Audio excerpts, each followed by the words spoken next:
Good afternoon, everybody, and welcome to the workshop of the Board of County Commissioners. Would you all please rise for the Pledge of Allegiance?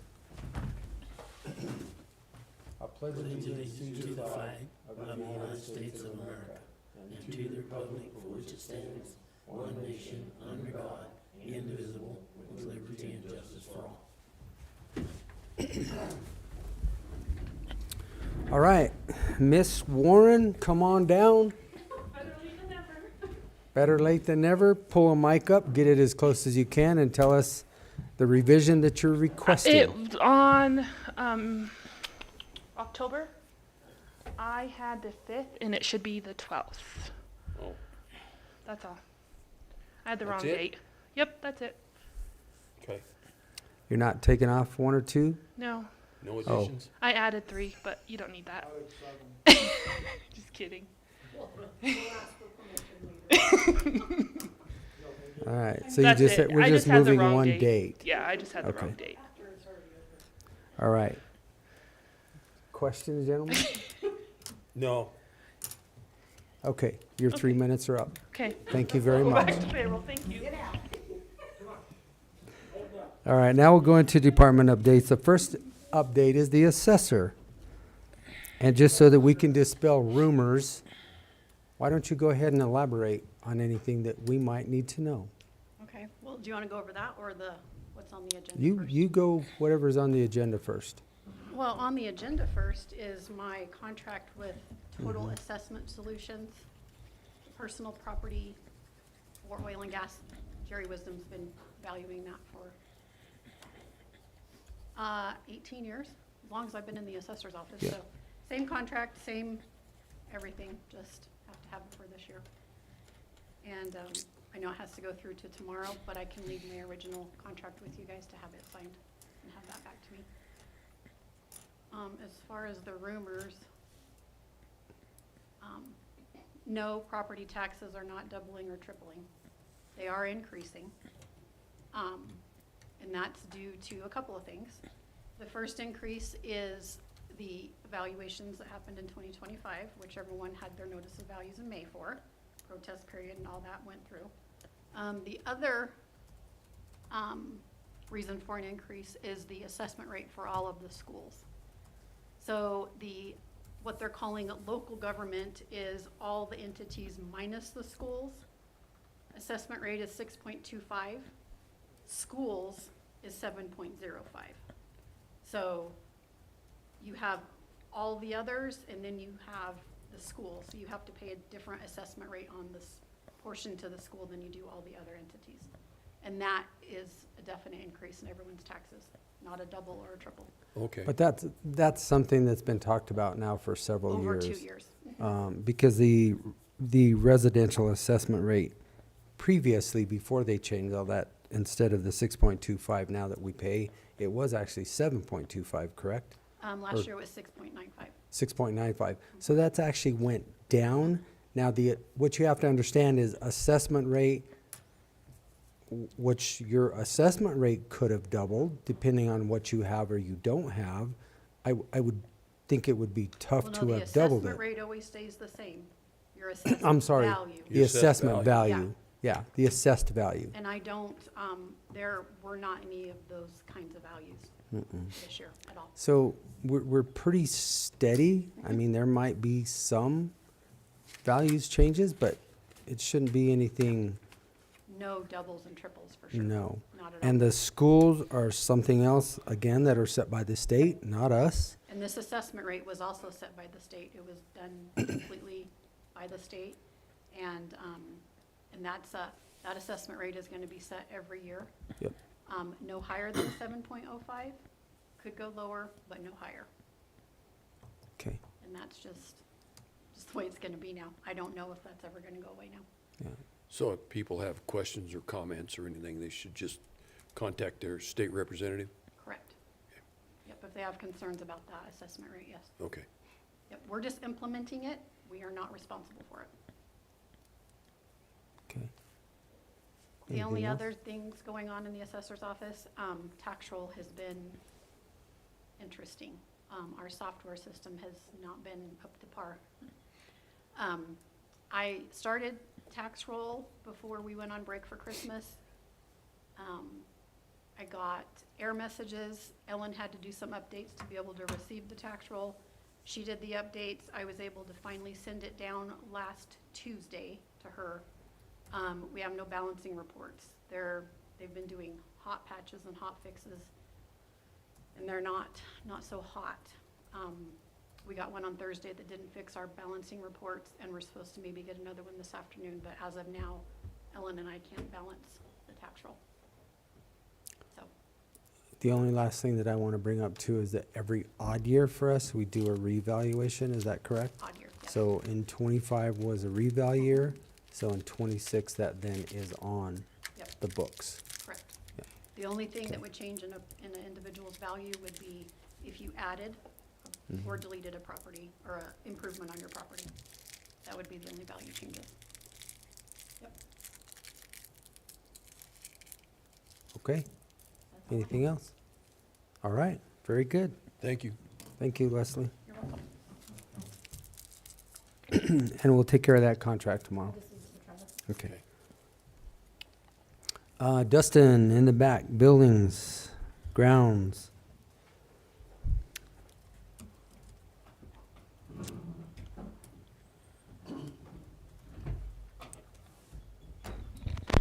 Good afternoon. Good afternoon. How are you?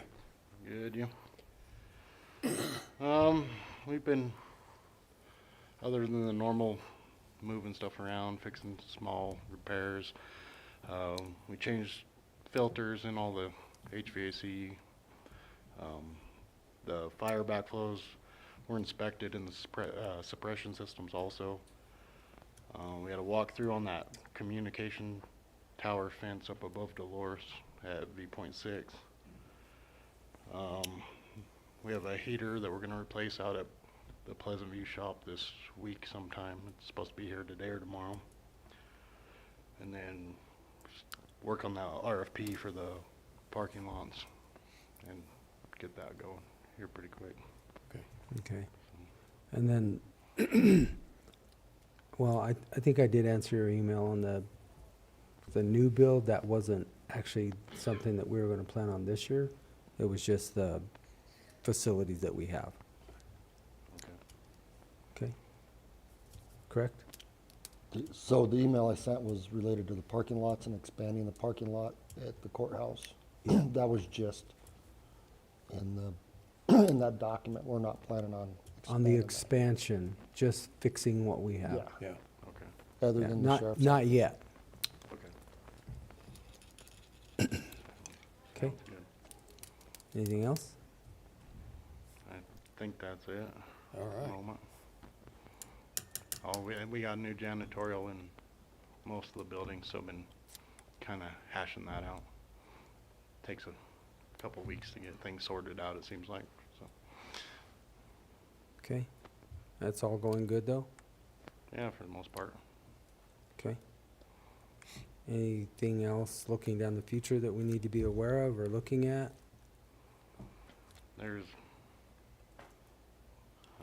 lots of little stuff with the buildings, but Okay. we can get a list together. Okay. All right. Questions for Dustin? No. Okay. There. Thank you, sir. Before you leave, are you fully staffed? See, No. you looking for somebody or what? Still looking for one. Okay. I hired one, he quit, so now we're looking again. Still looking? Yeah, That was short-lived. yeah, like 4 weeks, Gosh. so, Okay, thank you. Thank you. thanks. Vehicle maintenance.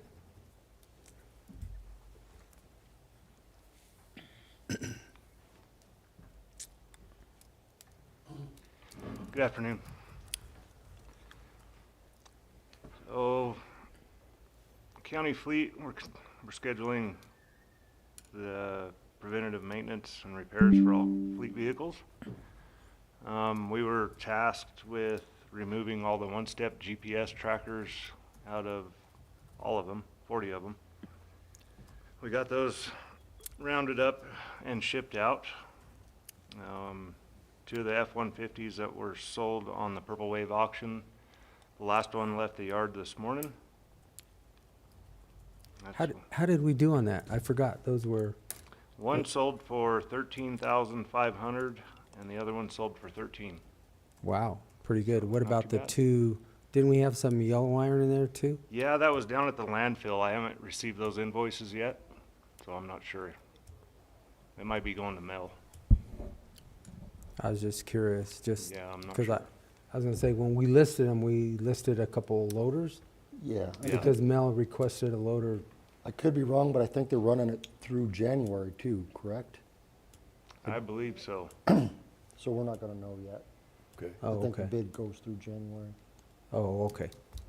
So that's kind of where we're at. Just continue with preventative maintenance and repairs on all the fleet. So it seems like those auction sites are doing real well for us then. Yeah, for the most part, we've had a few little hiccups with scheduling pickups and whatnot, but other than that, it's pretty good. Good. Cut and dried. And being that Jim's here, we're close to getting those geotabs, right? Because we pulled the one steps out, Yeah, all the one steps are out. and we're gonna go with the geotabs from Enterprise. With Enterprise. Perfect. We were just talking about the geotabs with Enterprise that we're getting ready to utilize for our tracking system for maintenance. Are those, do we have those, or those? We don't have them yet. We just got the one-step GPS stuff all taken care of and get that canceled, and I think we're supposed to, we heard from Caesar, I think like about 6, 7, 8 days ago, something like that, and so it should be very soon. Come on up to the mic. You're next anyway. Yeah, we just heard from Enterprise about a week ago, maybe 8 days ago or so, and I know it's on the list. I just don't have an answer exactly when they're coming yet, Okay. unless he reached I out have- to you. I haven't heard anything. Okay, well, it's en route. Yeah. Perfect. It hasn't been forgotten, and the biggest step was getting the other ones done and out of the vehicles first, because that had to be done anyway, so. And we had a very short window to get those done before they got away. They were gonna charge us like a ridiculous amount of money to keep them, Okay. so. It's all Okay. done. All right, very good. Very good. Any other questions? No. Okay, All right, thank you, Cole. Guess I'll just stay here. Information and technology, why don't you just sit there? I don't have a lot, I mean, I do, but I don't. Just to give you a kind of a recap of last year, the IT department, we did roughly 2,947 help desk tickets. So, and that's not counting what we like to call drive-by tickets, which means if you're just walking through the building and they go, oh, by the way, all right, we get a lot of that at the sheriff's office. So that was, and they're all closed. By the end of the year, we had no open help desk tickets. So that's the first time that's happened since 2013. So kudos to my guys.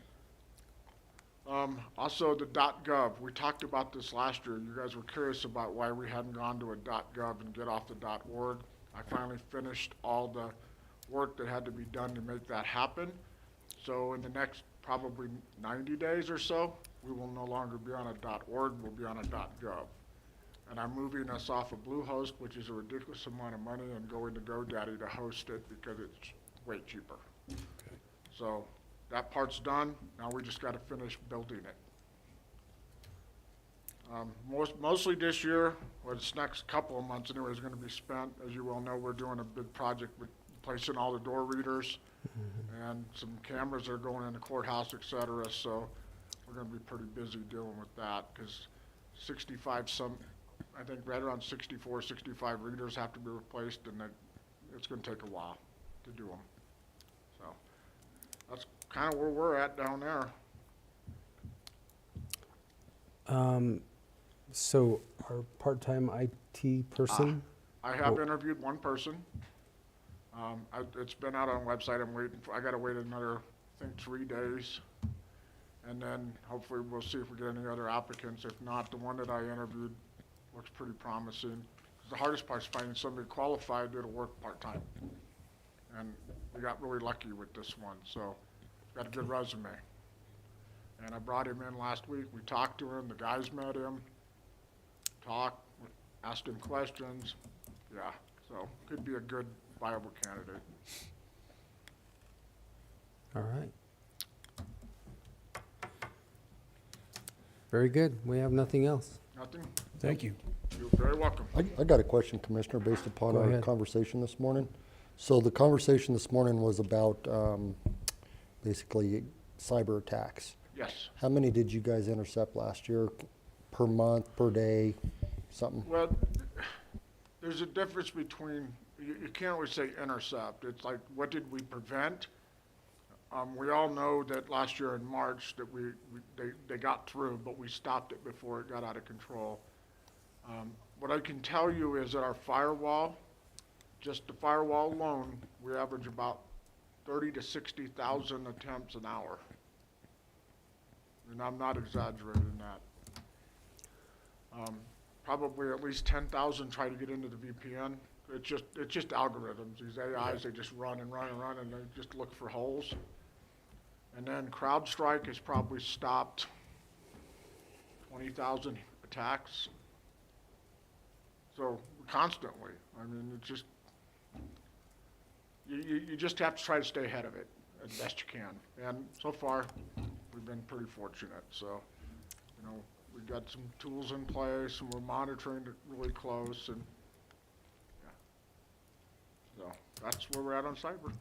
And then I think in March, we're doing a tabletop cyber exercise with the whole county, schools, city. I think La Plata might actually join in on this one. And we've got SZA coming in from Denver. And we're going to be doing basically a 6-hour round tabletop, and then we're going to do a simulated exploit, so we can see how the different entities react and respond, and then hopefully we can help other people prevent it, because we can't all know everything. So that's going to happen in March. And apparently I have to get a new projector.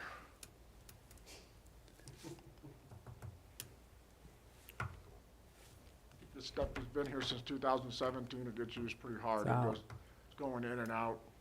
The light's on, but nobody's home. That's mostly the IT department, yeah. Yeah, okay. All right. Thank Did you that very answer your much. question? A lot. Yeah, which it's just going to increase, Yeah, it will. continue to increase. Especially with the advent of AI and how popular it's getting, although it's been around for a long time. But people are starting to learn how to use it. Mm-hmm. Thank you. You're welcome. All right, bye-bye. GIS.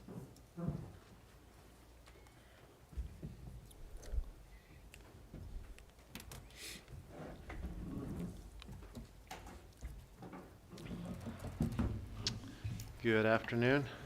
Good afternoon. I don't know if it made it to the packet, but basically it is HUTF signature sheet time. Both the long and the short of it is there are really no changes as far as mileage or surface that we're reporting this year, so it's going to be exactly the same as what it was last year for road mileage. When I talked to the road department, ladies over there, they said basically all that's been done is some single layer chips and maintenance coats and stuff like that, which obviously we don't really report and we don't really update the roadmap off of.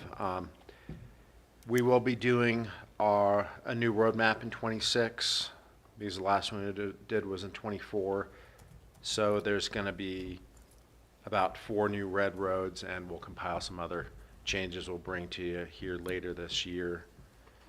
For that, when you look at the state treasurer's office, it's a little bit hard to get the exact numbers that are coming in, and I didn't talk to Ellen about it, but those numbers that we're going to be getting, they will increase. It's hard to say exactly how much they're going to increase from previous years, but it should at worst remain steady with what we've received in the past, and I put those numbers down there for you.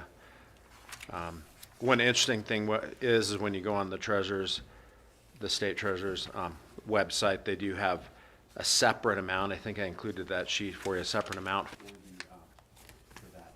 that delivery use tax that I guess gets remitted back to the counties. A portion of it, or maybe all of it, I'm not quite sure. I think I did. Yeah, that's what that was, and it wasn't completely filled out for the year, but I wasn't really aware, you know, every time you do an online order, it's 28 cents. And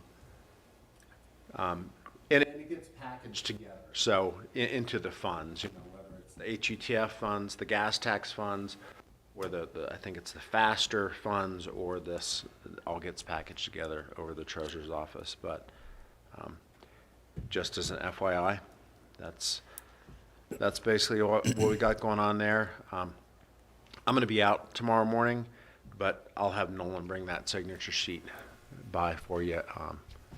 Changes or questions with that. So, if I remember right, the formula didn't change, right? The state still gets 60%, we get 22%, and the municipalities get 18% Yeah, of the total HUTF funding that's available? Yeah, Okay. yeah. The state takes their portion off the top, and then there's the formula for the counties and the formulas for the Yeah, cities. and I don't think that's ever changed. Well, as long as I've been here, in 7 years, it hasn't changed. And the cities are, so I guess it sort of makes sense. But the cities is much more based on number of vehicle registrations versus lane miles, because that's it's a lot more lane miles. So, yeah. Okay. So there's that, and I'll have Nolan bring this sheet by for you to sign tomorrow. And then the other thing I was just gonna mention, I mentioned it to Commissioner Candelaria, that last page there on what I sent to Vicky. Wound up getting the building outline data, and I didn't know this was a product as far as that pictometry imagery goes. We received that in November, and I started looking at it and realizing how good of a data set that was. In fact, you can see from this picture that they actually have dimensions on all the buildings going around it.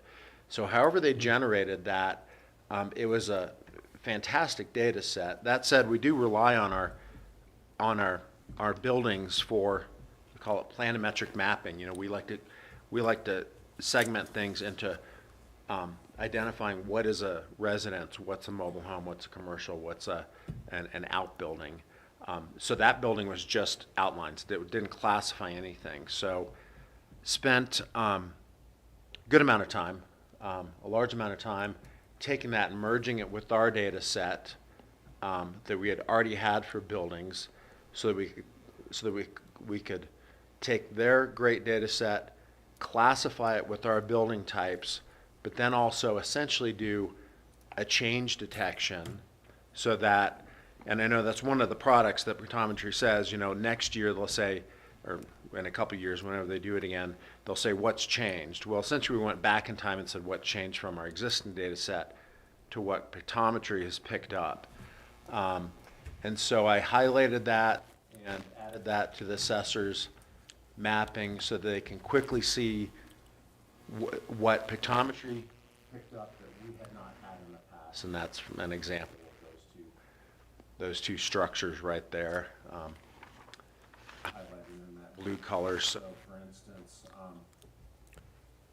there was 3,600 new buildings.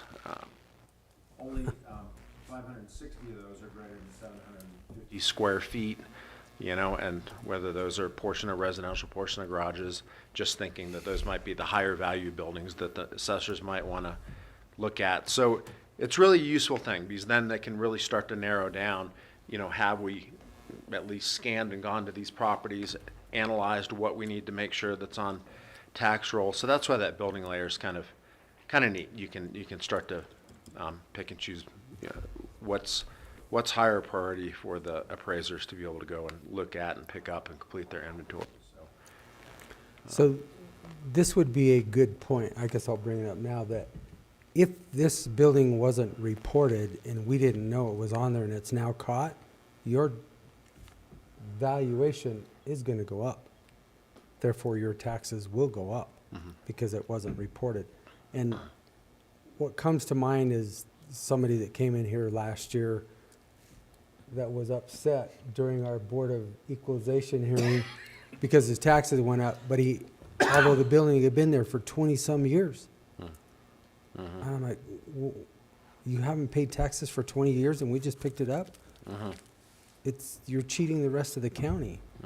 So anyway, I'm happy we're doing it. I know some people will probably not be happy, but if you're utilizing it, you're putting impact on everything that we're doing. So it levels the playing field.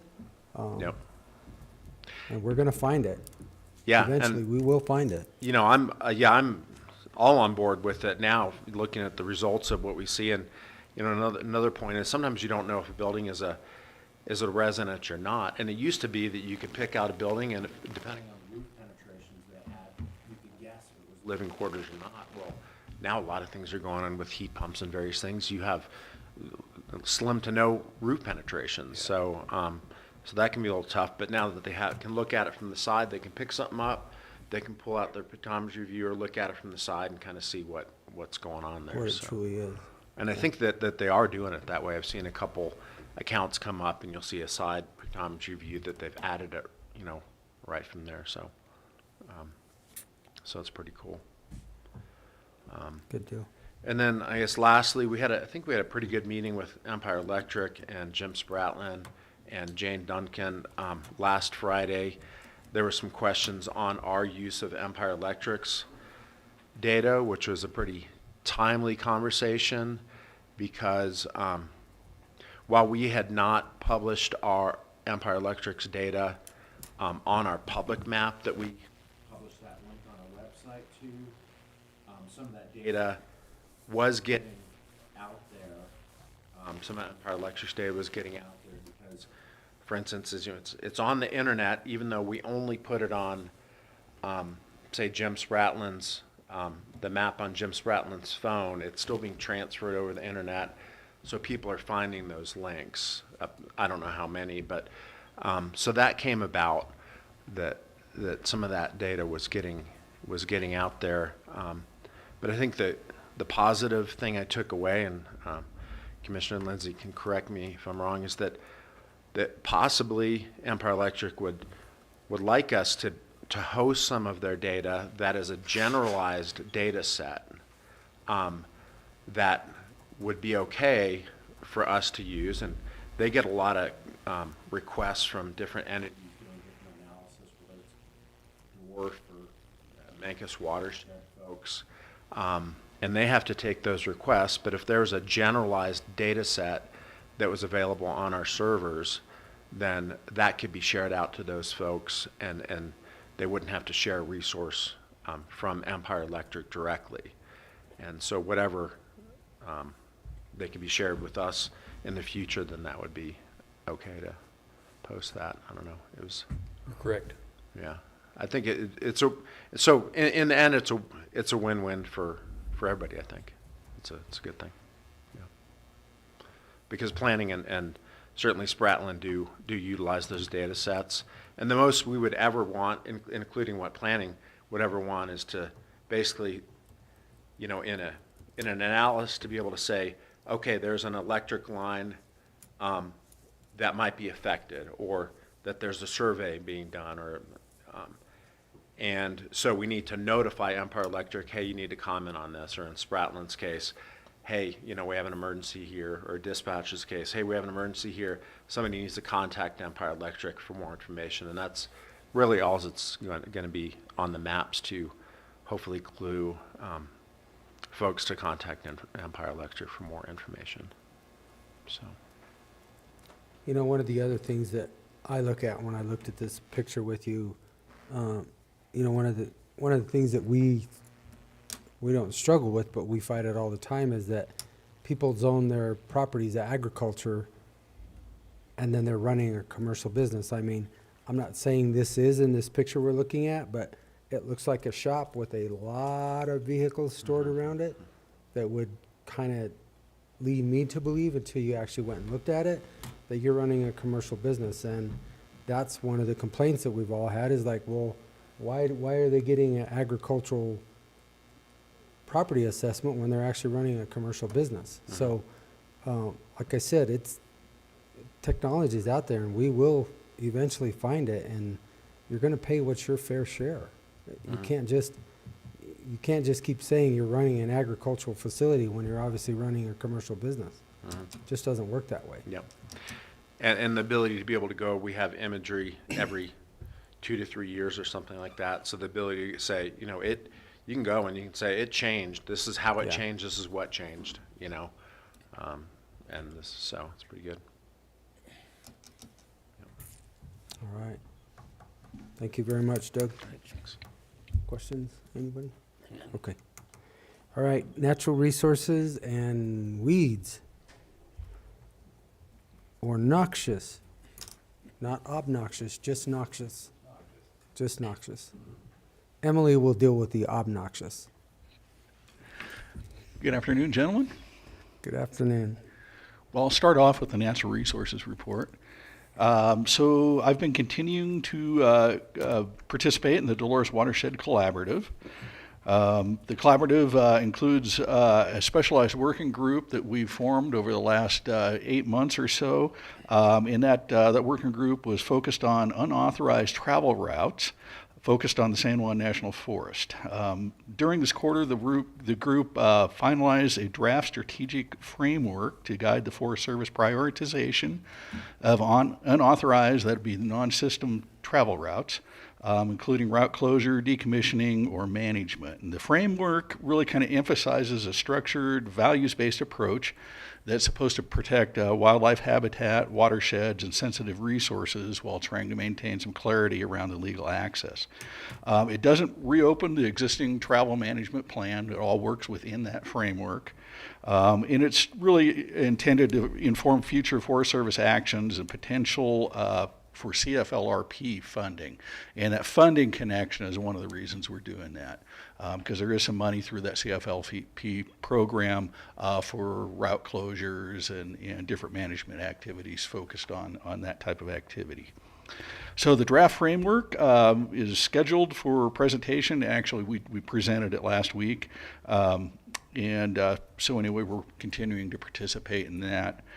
More broadly, the DWC continued the cross-sector collaboration through 2025, supporting stakeholder coordination, forest and watershed health planning, wildfire preparedness discussions, and educational outreach. Efforts included community engagement on forest stewardship, wildfire readiness in the upper Dolores watershed, and continued pursuit of multi-partner funding opportunities aligned with the watershed resilience and forest health objectives. And again, the CFLRP funding is kind of one of those that we're trying to align. So I've also been continuing to work with the Monolores Coalition. Monolores Coalition advanced regional coordination on outdoor recreation and conservation over the last quarter. A major milestone is really the release of the draft outdoor recreation and conservation plan in November. We followed that up by a series of public meetings, over 5 public meetings, including Cortez, Mancos, Dolores, Rico, and Dove Creek. Most of the local meetings were pretty well attended, especially here in Cortez, but also Mancos and Dolores. Rico and Dove Creek were a little less heavily attended, but they did have participation up there too. The meetings were really intended to gather community input to help refine the plan further. And it's intended to guide future recreation management, conservation investments, and stewardship across Montezuma and Dolores counties. The coalition also continued capacity building supported by GOCO funding. We were awarded $300,000 to continue the program, but also positioning the group to transition from planning to early implementation activities here in 2026. So we're setting up kind of a subgroup within that coalition too, just to try to figure out what some of the early wins might be. So we're putting together kind of a strike group for doing like maintenance and things like that. So anyway, as this thing kind of goes along, we'll figure out what some of the low-hanging fruit is. We've already mentioned some of it, which would be noxious weed control and removal of derelict fencing wherever that's possible. So we'll continue to work through those type of activities and try to identify other things that we can do with the implementation money that's available. Let's see, with regards to floodplain development, it's pretty early so far. So we haven't issued any floodplain development permits. We have one enforcement action that's still underway on the Dolores River, and that's the one where the current landowner, he built according to plans and specifications that were developed for the prior owner, and did not come in and basically give us the elevation certificate and do all the things necessary to complete that floodplain development permit. So we've been working with that landowner to try to get that property into compliance. Luckily, he did elevate the building. In fact, he elevated it much farther than what the ordinance required. So he's good with the building. I think we still got a problem with, I believe it's some fill that goes over the septic. So Linda Hill's working with him on that, and then Don Haley's also working on him with that. And he may have a little bit of a problem with he's got a well that appears to be too close to the septic field too. So anyway, as soon as he can bring all these things into compliance, I'll issue that floodplain development permit. But right now we're waiting on Linda Hill to really give the okay on what's going on with the septic at this point. So Pasta Mesa Verde, we were awarded the $750,000 in GOCO funding, and that should fill our budget out completely. That should allow us to move the project on forward. CDOT also confirmed that it'll meet us halfway on that contingency piece that we agreed as far as the budget goes. And so we'll continue to also seek grant funding to reduce the county's exposure to that contingency. Met last week with CDOT and the Federal Highways Administration to get the project restarted. We're beginning to work through the remaining environmental clearances. Some of these things got easier, some of them got harder. So to give you kind of an example, we were worried about the monarch butterfly was being proposed to be listed. That would have started off a whole new round of environmental clearances. However, the apparently Doge Department has told them remove all references to monarch butterfly. So we may be, if we get this built in time, maybe we'll be in good shape and won't have to work with that. To give you an example how things got harder is that when the EPA reduced the jurisdictional wetlands, the state of Colorado stepped in and said, hey, we're going to fill, basically going to do a gap for the waters that those restrictions were removed on. So when we work with the Colorado law, that goes through CDPHE, which is significantly more difficult than working through Army Corps of Engineers. So we're making the argument that all wetlands within the area of our influence is jurisdictional with the Army Corps of Engineers. Much easier to work with, and hopefully that'll be the case as we move forward. The project's set to go out to bid. I got a question. So the wetlands that we're dealing with that are currently there, are those actually truly naturally caused wetlands by the Water of the U.S. designation, or are they irrigation, or are they what are they? Because Well, I'd say it's a combination of irrigation and naturally occurring wetlands. so then is all we have to do is prove that if it's with the irrigation, then it's not a product of Waters of the U.S. Right, It's irrigation caused. It's not by natural water flowing. right. They will combine everything to suck up everything. Yeah, sure will. So we're making the argument that it's naturally occurring wetlands, and that should keep us within the Army Corps Engineers' purview. So that's where we want it, because I think what I'm hearing is everything takes so much longer through CDPHE, and we'll be on a time frame with this. We can't wait around forever for stuff. So I'll give you my philosophy later on that. okay, I appreciate that. I can guess what it is. Anyway, the project is set to go out to bid in late September, or in late 2027 for construction in 2028. So we've got to get all of our environmental work done in 27 by the end of 27, essentially. We got one last so we've got the owner that's down there at the corner of Road 38, the Folk Art Center. We'll have to have some special meetings with him. He's pretty opposed to the project, and we want to do whatever we can do to kind of lessen the impact on him, if at all possible. There's some dispute over where the fence line should actually go.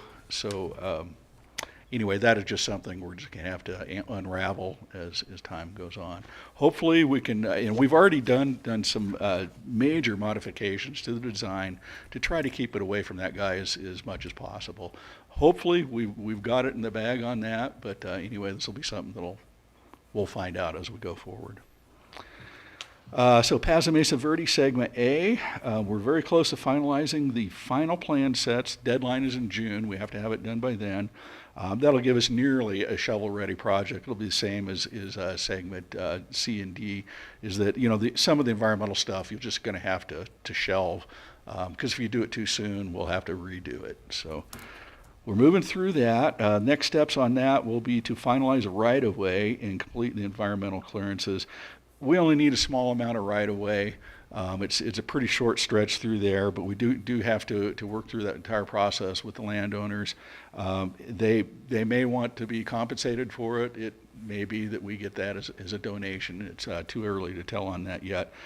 We'll of course be trying to get the donation if at all possible. Otherwise, we'll have to go out to seek funding through GOCO or something along those lines. As far as the Community Wildfire Protection Plan, beginning to start on the update on that. So we're a year in advance on that, so we should have it done well ahead of time. So I've started reviewing the document. I think the hardest part's really just going to be updating all the GIS data that's associated with it. Most of the rest of that plan, I think, is in pretty good shape. It does sound like we'll probably need to coordinate with Jim Spratlin pretty heavily on that and make sure we get his emergency operations plan embedded in that CWPP. But other than that, I think we're just looking at some just mainly update on GIS information. Okay, I'll move on to the Noxious Weed Department. So we didn't apply for the CDA cost share dollars this year. So that went to High Desert Conservation. They're going to apply for it. However, we did apply for the HPP dollars. We're successful with that, and so we've got an extra $5,000 that we can work with. So my angle is to try to get all that spent out by the end of June. And then we can go back to the HPP program and ask for another infusion. And that should help us to get through the fall on that. So between the two of us, High Desert Conservation as well as Montezuma County, kind of working in tandem on this, hopefully we just reach more people out there this year. So Russell's continuing to do site visits for planning, and so he's working up subdivision weed plans as usual and parcel splits. He's still continuing to do that, and believe it or not, he's still getting calls for plant identification. So, and I can attest to that. I got weeds growing up all over in my place in the middle of January. Pretty unusual. But anyway, so he's continuing to consult with landowners.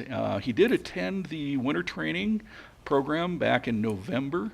And it sounds like all the other noxious weed departments in the state are looking pretty heavily at moving to drones to help assist with the fight against noxious weeds. So we've begun to do some research into that too. Off the cuff, I would say it's looking kind of expensive. It may hold some potential out there, but there's some other things with the drones that I've got some concerns about. One of them being, that prop wash will make the drift even worse, and whether or not that they're really efficient enough with the spray application in itself. We're trying to be very, very targeted. I can see how they work really well with croplands, things like that. It's probably pretty easy, if you got a pretty uniform beans, for example, to pick out some Russian knapweed or something in it. I think it's a lot harder for that technology to pick out Russian knapweed in a sort of semi-natural environment. So it's picks out green on brown pretty good. It doesn't pick out green on green nearly as well. But anyway, we're going to investigate it and just see what the potential holds for it. And again, the numbers are pretty high, but there are some grants available out there. So I guess once we get all of our facts together on it, we can evaluate whether or not we want to move forward with this or not. Okay. Gerald, did you have a question or anything? Okay. So anyway, I guess that kind of concludes the report for this quarter. Thank you. Thank you, sir. Last but not least,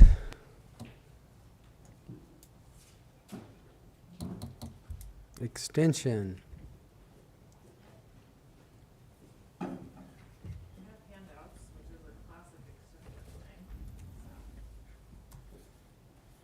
You have these in your packets that I'm just providing you. I'm also providing you our holiday card, which you can consider as an early Valentine's Day card or whatever, but I just wanted to show you what we do. And an extension pin. Does this allow us to get a cup of coffee over there? Yes, you have to give me the pin back and then I'll give you a cup of coffee. I don't see the extension. I have same link. I gotta ask her. Same link, no extension. Oh, okay. Good afternoon, all. I just gave you all just a copy of our annual report, and then I don't think I sent this over, but we also have a Master Gardener project at the Cortez Library, so I printed that off just to kind of see what our promotional materials are. And then this year we sent out holiday cards, so I wanted to show you that, and you can see our smiling faces of our little staff holiday card. Oh, maybe I did send that. Oh no, that's our report.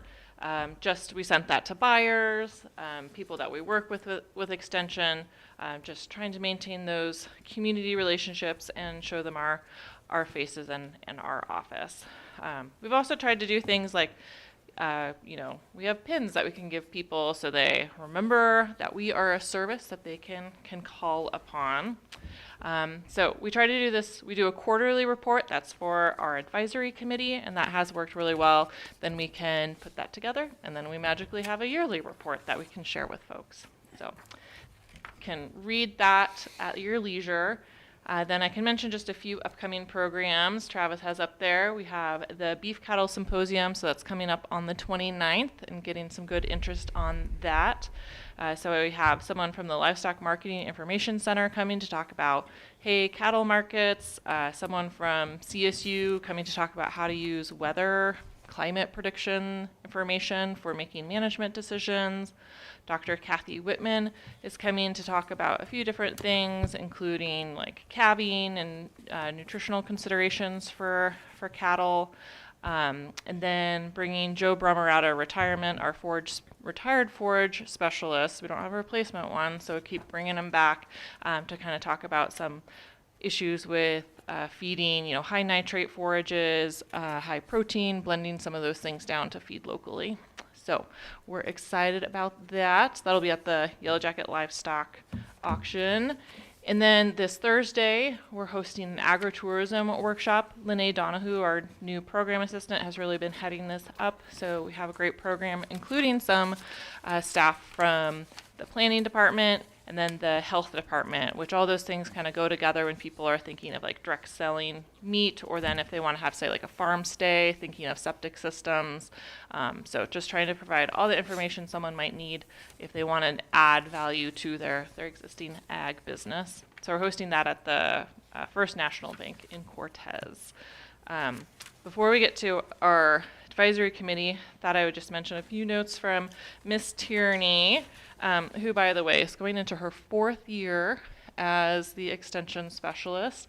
And if I count too much, then I was like, oh my gosh, then that means I'm going into my 5th year in this position. So, which is pretty cool to have that stability that we have.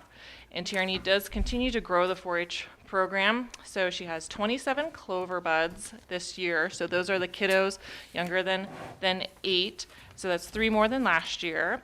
204 club members, and that's an increase of 30 members. So there's a total of 231 kiddos enrolled. So that is an increase. And she currently has 45 volunteers, but volunteers, and if they are listening and you haven't registered yet, you need to. They aren't all registered yet, but we have a fabulous group of volunteers who keep coming back, so we appreciate them. She has some educational things to help people be successful. She always meets with new parents and their kids so they can be successful in the 4-H program. It's complicated. And so then she also does workshops. So she has a 4-H 101 that's coming up on February 3rd of like how to be in 4-H and be successful. A club officer training, and that's on February 6th. She's doing a project runway. They're visiting different boutiques and doing like upcycling of clothing, things like that. That's on March 20th. And then a meat science boot camp. That's on April 18th. So some fun upcoming things that she has going on.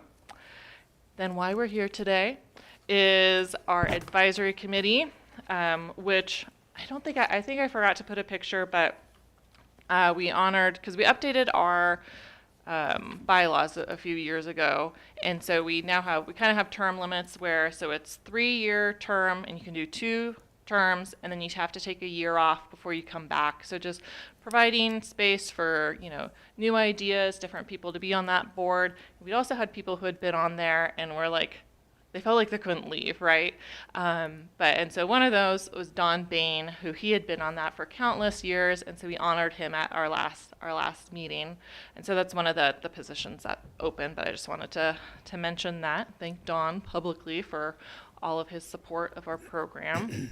So we have 3 openings, and one of them was open this last year, and we had a good board. I wasn't in a rush, just trying to find the right person to fit the position. So there's one position that would be a 2-year term, and then 2 of them that would be 3-year terms. And so I think you have those letters, one from Gail Alexander. So she's only been on for 1 term and would like to be on still. Then Tanner Young, this would be his 1st term, and Neva Connolly, who she's now fully with High Desert Conservation District. And so I've been working with her for years, and I think it's really great to have a rep from High Desert Conservation District. We work together a lot, just increasing that collaboration.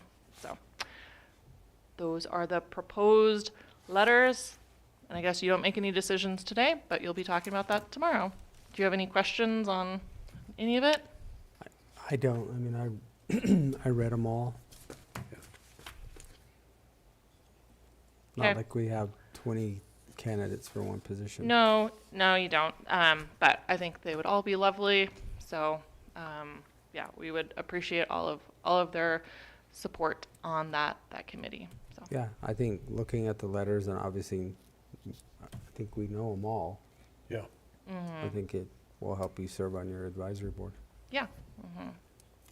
Yeah. So that's what we have. Oh, I wanted to mention, and Gerald, I'll give this to you if you want it, but we have read books in our office.